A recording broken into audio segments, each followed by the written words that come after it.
अस्सलामु अलैकुम वरहमतुल्लाहि वबरकातुहू। हामिदा व मुसल्लियन अम्मा बाद, फ़अऊज़ु बिल्लाहि मिनश शैतानिर रजीम। बिस्मिल्लाहिर रहमानिर रहीम। इन्ना अअतैनाकल कौसर फसल्लि लिरब्बिका वन्हर। अल कुरआन। वक़ाल अन्नबिय्यु सल्लल्लाहु अलैहि वसल्लम इन्नमल अअमालु बिन्नियात औ कमा क़ाल अलैहिस्सलातु वस्सलाम। मेरे मोहतरम आज़िज़ साथियों, आज मैं आप लोगों को एक बात बताना चाहता हूँ, और वो बातें बुखारी शरीफ की जो पहली हदीस है, उस हदीस के बारे में आप लोगों से बस मैं इतना ही कहना चाहता हूँ कि अभी कुछ दिन पहले से पूरे सोशल मीडिया में, चाहे आप यूट्यूब खोलो या फेसबुक या ट्विटर या व्हाट्सएप, कहीं भी जाओ, बस एक ही चीज़ सामने आ रहे हैं, और वो है कि हिंदुस्तान से एक नौजवान चलकर मक्का तक पैदल चलकर हज करने जा रहे हैं। मेरे मोहतरम आज़िज़ साथियों, इस बारे में ये कहना चाहता हूँ कि हुज़ूर पाक सल्लल्लाहु अलैहि वसल्लम ने जो हदीस में फरमाया कि इन्नमल अमालु बिन्नियात, यानी हर काम नीयतों पर एतबार होता है, यानी जैसी नीयत वैसी ही उसकी जैसा।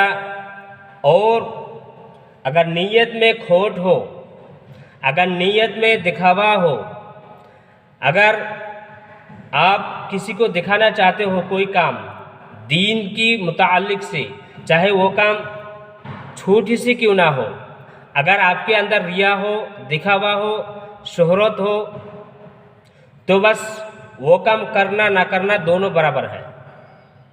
तो इसीलिए आज मैं ये कहना चाहता हूँ कि ये जो केरल से जो नौजवान पैदल हज को जा रहे हैं, इस बारे में बस इतना ही कहा जा सकता है।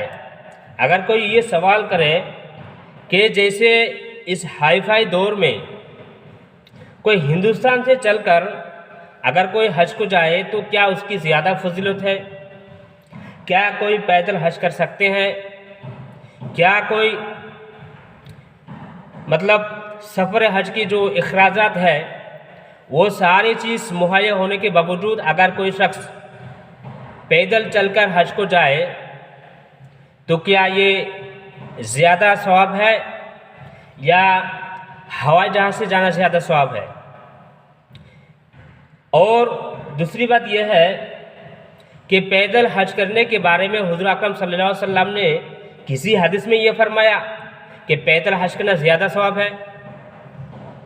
देखिए मेरे भाइयों, जो पैदल की जो बात है वो ये है कि पैदल हज करना जायज़ है। बस सिर्फ इतना कहा जा सकता है कि पैदल जो हज है वो कर सकते हो, जायज़ है। ना तो सुन्नत है, ना नवाफिल में से है, ना फ़र्ज है, ना वाजिबात में से है, कुछ नहीं, बस सिर्फ जायज़ है, कर सकते हो। नाजायज़ नहीं है ये भी नहीं कह सकते, बस सिर्फ जायज़ है, कर सकते हैं। लेकिन इसकी जो शर्त है वो ये है कि अगर पैदल कोई हज को जाए तो उसमें दिखावा, शोहरत, नमो-नुमाश ना हो। जैसे आजकल दौर है कि अगर कोई काम किसी को दिखाने का मकसूद हो तो सबसे पहले अब एक काम करो कि उस चीज़ को सोशल मीडिया में डाल दो। पूरी दुनिया देखेंगे उसमें। तो इसीलिए मेरे आदि साथियों, अगर दिल में ज़रा सी खोट हो, शोहरत, नमूद, नुमाइश मकसूद हो कि मुझे लोग देखें, हर तरफ से लोग मुझे सपोर्ट करें, मेरे नाम रिकॉर्ड में आ जाए, अगर ये सारी नीयत हो तो आपका हज करना, पैदल हज करना ना करने के बराबर है।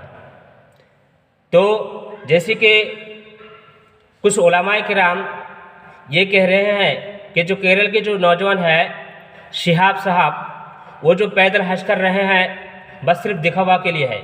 तो सुनिए मेरे आज़िज़ साथियों, सबसे पहले तो जो लोग ये कहते हैं कि पैदल हज करना गलत है, वो लोग भी गलत है। और जो ये कह रहे हैं कि शिहाब साहब जो पैदल हज कर रहे हैं वो दिखावा के लिए है, वो लोग भी इससे बाज आए। क्योंकि हम इंसान जो है, हम ज़ाहिर का फ़ैसला करने वाला है, ना कि बातिन की। क्योंकि बातिन का जो फ़ैसला है वो जब बस सिर्फ अल्लाह करेगा। हम में से कोई शख्स इस बात पर काबिल नहीं है, इस बात पर ताकत नहीं रखते हैं कि किसी के अंदर घुस जाए और उसकी दिल की जो नीयत है उसको हम जांचें। हम तो बस सिर्फ जो दिखावा है, जो जाहिर है, हम उसका फैसला करने वाला है। तो जैसे कि शिहाब साहब ने बहुत सारे पैसे खर्च किया है, 8 मुल्कों से जो सरकार है उनसे परमिशन लिया है अब हज करने के लिए। अब दिल में क्या है वो अल्लाह जाने, लेकिन हम इतना कह सकते हैं कि वो बहुत ही मेहनत और मुशक्क़त की काम कर रहे हैं। क्योंकि हदीस में हुज़ूर अकरम सल्लल्लाहु अलैहि वसल्लम ने ऐसे कामों से मना ही फरमाया कि जिस काम में मुशक्क़त हो। अभी मुशक्क़त इस बात पर है कि उनके पास सवारियाँ मौजूद हैं। अभी फ़िलहाल हवाई जहाज़ चल रहे हैं, अगर वो चाहे तो हवाई जहाज़ से जा सकते हैं। लेकिन अब हर आदमी की अलग ही कुछ होता है। उसने बस ठान लिया कि मुझे हज पर जाना है तो मैं पैदल जाऊंगा, तब उनकी बात है वो। लेकिन हम ये नहीं कह सकते कि उनका हज नहीं होगा, वो दिखावा के लिए है। इसलिए हुज़ूर पाक सल्लल्लाहु अलैहि वसल्लम ना तो किसी हदीस में पैदल हज करने के बारे में बताया कि पैदल हज करना ज़्यादा फजीलत है और सवार पर जाना ज़्यादा सवाब नहीं है, ऐसी बात नहीं है। बल्कि हदीस में तो ये है कि एक औरत ने मन्नत मानी है कि वो बैतुल्लाह तक पैदल हज करेगी। तो जब ये बातें आप सल्लल्लाहु अलैहि वसल्लम तक पहुंची तो आप सल्लल्लाहु अलैहि वसल्लम ने मना फरमाया और फरमाया कि तुम सवार होकर जाओ। लेकिन ये नहीं फरमाया कि तुम पैदल नहीं जा सकती, पैदल जाना जायज़ नहीं है, मना है, मना भी नहीं फरमाया। तो जैसे शिहाब साहब हमारे हिंदुस्तान से हज को जा रहे हैं तो हम बस अल्लाह से यही दुआ कर सकते हैं कि अल्लाह पाक रब्बुल आलमीन उनकी हज को कबूल फरमाए। और उनके दिल में जो नीयत अगर किसी न किसी तरीके से, किसी न किसी कोने में दिल में अगर ज़रा से भी खोट हो तो उसको भी वो साफ़ करे और अपनी नीयत को दुरुस्त करे। तो मेरी इतनी सारी कुछ कहने की बस एक ही मकसद है कि अगर कोई ये कहे कि जैसे इस दौर में कोई पैदल हज कर सकते हैं कि नहीं, तो बस यही कहा जा सकता है कि पैदल हज कर सकते हो, जायज़ है। लेकिन ख़ास तौर पर याद रखना ये ज़्यादा फजीलत की बात नहीं है। और कर सकते हो पैदल हज, लेकिन उसमें शोहरत, नमूद नुमाइश और दिखावा ना हो। तो उम्मीद है कि आप सभी हजरत इस बात से बाखबर वाकिफ़ है। बहुत सारे उलमाए किराम ने यूट्यूब में वीडियो डाला है कि पैदल हज करना कैसे है, जायज़ है या नहीं है। इनकी जो शिहाब साहब जो पैदल हज कर रहे हैं क्या ये सही है या दुरुस्त है। तो मैं बस इतना ही कहना चाहता हूँ कि पैदल हज कर सकते हो, जायज़ है। लेकिन कभी भोले से भी ये मत कहना कि पैदल हज करना ज़्यादा फजीलत है। तो उम्मीद है कि आप सभी हजरत इस बात को समझ चुके होंगे। इसलिए हम दुआ करते हैं कि अल्लाह पाक रब्बुल आलमीन हम सभी को बैतुल्लाह की हज की तौफीक इनायत फरमाए। व आखिर दावाना अल्हम्दुलिल्लाहि रब्बिल आलमीन।